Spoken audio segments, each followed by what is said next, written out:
पितृपक्ष की पौराणिक कथा के अनुसार जोगे तथा भोगे दो भाई थे। दोनों अलग अलग रहते थे। जोगे धनी था और भोगे निर्धन। दोनों में परस्पर बड़ा प्रेम था। जोगे की पत्नी को धन का अभिमान था, किंतु भोगे की पत्नी बड़ी सरल हृदय थी। पितृपक्ष आने पर जोगे की पत्नी ने उससे पितरों का श्राद्ध करने के लिए कहा तो जोगे इसे व्यर्थ का कार्य समझकर टालने की चेष्टा करने लगा, किंतु उसकी पत्नी समझती थी कि यदि ऐसा नहीं करेंगे तो लोग बातें बनाएंगे। फिर उसे अपने मायके वालों को दावत पर बुलाने और अपनी शान दिखाने का यह उचित अवसर लगा।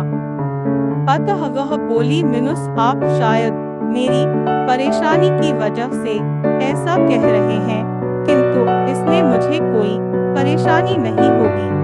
मैं भोगे की पत्नी को बुला लूंगी, दोनों मिलकर सारा काम कर लेंगी। फिर उसने जोगे को अपने पीहर न्योता देने के लिए भेज दिया।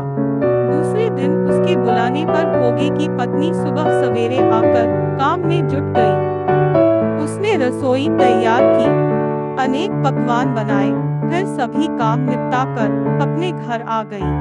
आखिर उसे भी तो पितरों का श्राद्ध तर्पण करना था।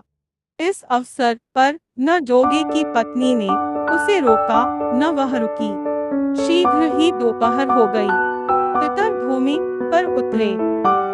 जोगे भोगे के पितर पहले जोगे के यहाँ गए तो क्या देखते हैं कि उसके ससुराल वाले वहाँ भोजन पर जुटे हुए हैं। निराश होकर वे भोगे के यहाँ गए। वहाँ क्या था? मात्र पितरों के नाम पर अगियारी दे दी गई थी। पितरों ने उसकी राख चाटी और भूखे ही नदी के तट पर जा पहुँचे। थोड़ी देर में सारे पितर इकट्ठे हो गए और अपने अपने यहाँ के श्राद्धों की बढ़ाई करने लगे। जोगे भोगे के पितरों ने भी अपनी आप बीती सुनाई। फिर वे सोचने लगे, अगर भोगे समर्थ होता तो शायद उन्हें भूखा न रहना पड़ता, मगर भोगे के घर में तो 2 जून की रोटी भी खाने को नहीं थी। यही सब सोचकर उन्हें भोगे पर दया आ गई। अचानक वे नाच नाच कर गाने लगे, मिनुस भोगे के घर धन हो जाए, भोगे के घर धन हो जाए। सांझ होने को हुई। भोगे के बच्चों को कुछ भी खाने को नहीं मिला था। उन्होंने माँ से कहा, भूख लगी है। तब उन्हें टालने की गरज से भोगे की पत्नी ने कहा, मिनुस जाओ, आंगन में हौदी औंधी रखी है, उसे जाकर खोल लो और जो कुछ मिले बांटकर खा लेना। बच्चे वहां पहुँचे तो क्या देखते हैं कि हौदी मोहरों से भरी पड़ी है। वे दौड़े दौड़े माँ के पास पहुँचे और उसे सारी बातें बताई।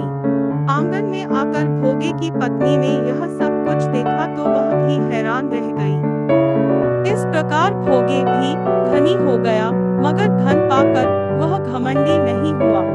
दूसरे साल का पितृपक्ष आया।